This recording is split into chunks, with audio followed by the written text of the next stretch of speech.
Welcome guys. இன்னைக்கு நம்ம வீடியோவில் மசில்ஸில் என்னென்ன மாதிரியான எஃபெக்ட் எல்லாம் நடக்குது.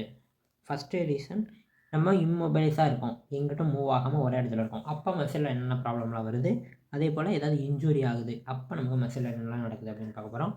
தனியாக நமக்கு ஏஜிங்னால் ரொம்ப வயசாகிடுச்சு அப்படின்னா மசிலில் என்னென்ன நடக்கும் அதையும் தனியாக பார்க்க போகிறோம். ஃபஸ்ட்டு இம்மொபைலைஸ், நம்ம எந்த ஒரு மூமெண்ட்டும் பண்ணல, நம்ம ஒரே இடத்துல ரொம்ப நாள் இருக்கோம் அப்படின்னா மசில்ஸ் என்ன ஆகும்? ஃபஸ்ட்டு சார்கோமியர்ஸ், நம்பர் ஆஃப் சார்கோமியர்ஸ் டிக்ரீஸ் ஆகும். அடுத்ததாக சார்கோமியர் லென்த்து, மசிலுடைய சார்கோமியர் லென்த்து இன்க்ரீஸ் ஆகும். அடுத்ததாக மசிலோட கவரிங்ஸ் எல்லாம் இருக்குல்ல, எபிமைசியம், பெரிமைசியம், எண்டோமைசியம், மசில் கவரிங்லாம் ரொம்ப திக்காக ஆரம்பிச்சிடும். அடுத்ததாக muscle atrophy, number of cells, number of muscle fibers வந்து கம்மியாக ஆரம்பிச்சிடும், atrophy. So number of muscle cells கம்மியாச்சு அப்படின்னா வெயிட் லாஸ், வெயிட் வந்து கம்மியாகிடும். ஸோ மசில் வந்து ஷார்டன் பண்ணி நம்ம வச்சுருக்கோம் அப்படின்னா இந்த மாதிரி சேஞ்சஸ்லாம் வரும். ஷார்டன் பண்ணி இம்மொபைலிஸ்டாக வச்சுருந்தோம் அப்படின்னா சார்கோமியர்ஸ் கம்மியாகும். அதுவே ரொம்ப லென்த்தன் பண்ணி நம்ம இம்மொபைலிஸ்டாக வச்சுருக்கோம் அப்படின்னா சார்கோமியர்ஸ், நம்பர் ஆஃப் சார்கோமியர் இன்க்ரீஸ் ஆகும், லென்த்து டிக்ரீஸ் ஆகும். இந்த ரெண்டு டிஃப்ரென்ஸையும் தெளிவாக பார்த்துக்கணும். மசில் ஷார்ட்டனாக இருக்கும்போது சார்கோமியர்ஸ் கம்மியாகுது, லென்த்து இன்க்ரீஸ் ஆகுது.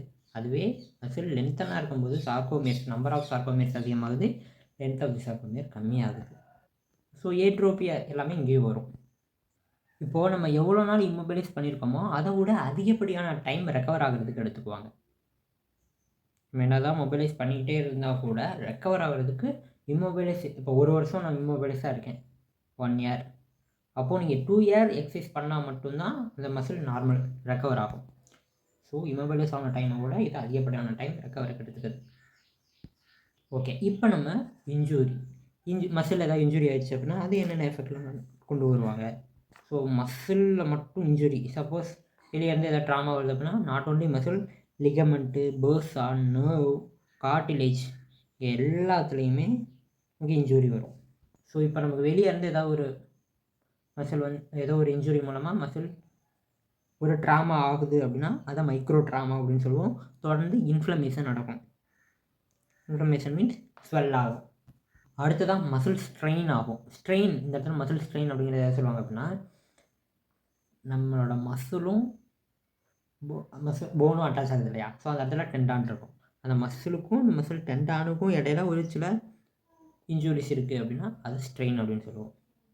மசில் டெண்டான் அட்டாச் ஆகிற இடத்துக்கும் மசிலுக்கும், மசில் பெல்லிக்கும் இடையில இருக்கக்கூடிய ட்ராமா தான் ஸ்ட்ரெயின். ஸோ அடுத்ததாக இன்ஜூரி வந்துச்சு அப்படின்னா மசில் சோர்னஸ் இருக்கும். சோர்னஸ் அப்படின்னா ஸ்ட்ரக்சரல் டேமேஜ் அப்படின்னு சொல்லலாம். மசில் செல்லெல்லாம் டேமேஜ் ஆகுது. மசில் செல் டேமேஜே ஆனால் கூட நமக்கு பெயின் டக்குன்னு காசு ஆகாது. அதனால் இது என்ன சொல்லுவாங்க அப்படின்னா டிலேடு ஆன்செட் மசில் சோர்னஸ் அப்படின்னு சொல்லுவாங்க. இந்த மசில் செல் டேமேஜ் எல்லாமே டக்குன்னு உடனே இன்ஜூர் ஆனால் உடனே நடக்காது, கொஞ்சம் டிலே ஆகி நடக்கும். டிலேடு ஆன்செட் மசில் சோர்னஸ் அப்படின்னு சொல்லுவோம். இங்கே பெயினும் கொஞ்சம் டைம் எடுத்து தான் நடக்கும். அதே மாதிரி நம்ம ஸ்ட்ரெச் பண்ணும்போது இந்த இஜெட் டிஸ்க் அப்படின்னு சொல்லுவோம் இல்லையா சார்கோமியரில், அது பார்த்தோன்னா புல்லோட அப்பார்ட் பக்கத்து சார்கோமியர் மூலமாக புல் ஆயிரும்.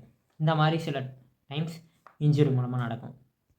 ஓகே, இப்போ இன்ஜுரி வந்துடுச்சு அப்படின்னா கண்டிப்பாக இன்ஃப்ளமேஷன் நடக்கும். இன்ஃப்ளமேஷன் அப்போ என்னெல்லாம் நடக்கும் அப்படின்னா ஒயிட் பிளட் செல் அந்த இடத்துல இன்க்ரீஸ் ஆகிடும். ஒயிட் பிளட் செல் இன்க்ரீஸ் ஆனால் தான் இன்ஜுரி நடக்கும், இன்ஃப்ளமேஷன் நடக்கும்.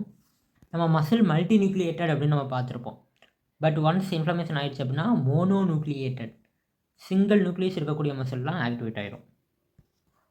இப்போது நியூட்ரோஃபில்ஸ், நமக்கு WBCயில் இருக்கக்கூடிய ஒன் டைப் ஆஃப் த செல் தான் நியூட்ரோஃபில். இவங்க எல்லாருமே அந்த எந்த இடத்துல இன்ஜுரி ஆச்சோ அந்த இடத்துக்கு போயிடுவாங்க. அந்த இடத்துக்கு போயிட்டு சைட்டோகின், நியூட்ரோஃபில் செல்ஸு ஸ்பாட்டுக்கு போயிட்டு அந்த ஸ்பாட்டில் சைட்டோகின்ஸ் அப்படின்ற கெமிக்கலை செக்ரெட் பண்ணுவாங்க. இந்த சைட்டோகின் என்ன பண்ணும் அப்படின்னா இன்ஃப்ளமேட்ரி செல்ஸை பூரா அட்ராக்ட் பண்ணும். ஸோ இன்ஃப்ளமேஷன் நடக்க ஆரம்பிச்சிடும். அதே போல் நியூட்ரோஃபில் வந்து இன்ஃப்ளமேஷன் பண்ணிக்கிட்டு இருக்கும். அட் த சேம் டைமில் மைக்ரோபேஜஸ் அங்கே போவாங்க. மைக்ரோபேஜஸ் போயிட்டு டேமேஜ்டு செல்ஸுக்கு போயிட்டு அங்கே இருக்கக்கூடிய டெப்ரிஸ் அப்படின்னா செத்துப்போன செல்லெல்லாம் இருக்கு இல்லையா, அவங்கள எல்லாத்தையும் க்ளீன் பண்ணுவாங்க. ஸோ அங்கே நடக்கக்கூடிய ப்ராசஸ் பேகோசைட்டோசிஸ், செல்லை ஹீட் பண்ணி எல்லாத்தையும் க்ளீன் பண்ணுறது. ஓகே, இப்போ மசில் சோர்னஸ் அதுக்கப்புறம் நடக்கும். சோர்னஸ் அப்படின்னா ஃபஸ்ட்டு என்ன நடக்கும் அப்படின்னா ஸ்ட்ரக்சரல் டேமேஜ், மசிலோடைய ஸ்ட்ரக்சர் டேமேஜ் ஆகுது. அடுத்ததாக கால்சியம் ஹோமியோஸ்டாசிஸ் நடக்காது, அதனால் நெக்ரோசிஸ் ஆகும், மசில் செல் டெத்தாக ஆரம்பிக்கும்.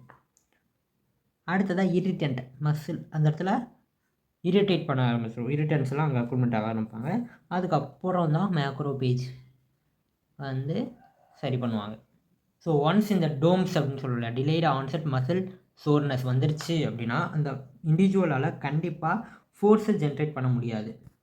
அவங்களுக்கு ஸ்ட்ரென்த்து கம்மியாயிரும். ஸ்ட்ரென்த்து கம்மியாகிறதுக்கு என்னென்ன காரணம்னா ஃபிசிக்கலாக மசில் ஆக்டிவாக இருக்க முடியாது. அதே போல் எக்ஸைட்டேஷன் கான்ட்ராக்ஷன் கப்ளிங் ப்ராசஸ் கம்ப்ளீட்டாக ஃபெயிலியர் ஆயிரும். அதே போல் கான்ட்ராக்டில் ப்ரோட்டீன்ஸ்லாம் இங்கே இன்ஜூர் ஆயிரும். ஸோ இந்த மசில் சோர்னஸ் நம்ம வராமல் பார்த்துக்கணும். அதுக்கு என்னெல்லாம் பண்ணலாம் அப்படின்னா நம்ம பிகினிங்கில் லோ இன்டென்சிட்டியை வச்சு